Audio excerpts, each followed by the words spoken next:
Let's talk about divorce. Hat na hat. Congress passed the divorce bill with a 131 to 109 split. So nasa Senate na siya. Risa Ontiveros is the main proponent of the Senate divorce bill, and so far, Pia Cayetano, JV Ernesto, Amy Marcos, Robin Padilla, Coco Pimentel, Grace Poe, and Rafi Tulfo have signed the bill, with some intending to propose changes during interpolation. Yung mga shock dyan dahil may traditional values kayo. Kalma lang po. Hindi po bago ang divorce sa Pilipinas. Alam niyo ba na 100 years ago, may divorce na?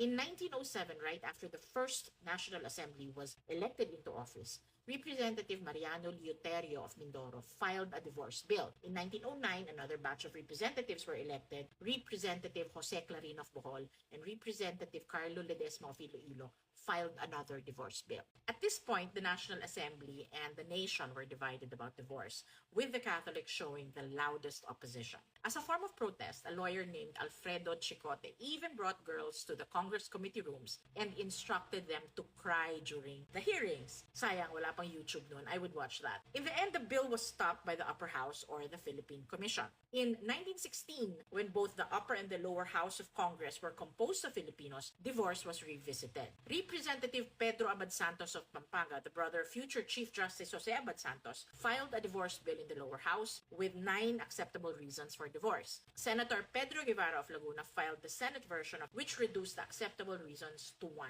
Adultery. In 1917, this version of the divorce bill became law with Act No. 2710, supported by the author and Senators Jose Altavas of Capiz, Aquilino Calvo of Ilocos Sur, Jose Clarin of Bohol, Isauro Gabaldon of Nueva Ecija, Manuel Lopez of Negros Occidental, Rafael Palma of Manila, Celestino Rodriguez of Cebu, Pedro Maria Sison of Pangasinan, Filimon Soto of Cebu, Tito Soto's grand uncle, Juan Villamor of Abra, the uncle of World War II pilot Jesus Villamor, and future President Manuel Quezon of Tayabas. They won with a 12-2 spread, 8 senators abstained or were absent. This was 107 years ago. In 1943, during the Japanese occupation, Jorge Vargas implemented Executive Order 141, which was a more liberal version of the divorce law. Instead of just one acceptable reason for divorce, it was expanded to include adultery, insanity, cruelty, desertion, slander, disease, criminality, impotence, bigamy, and assault.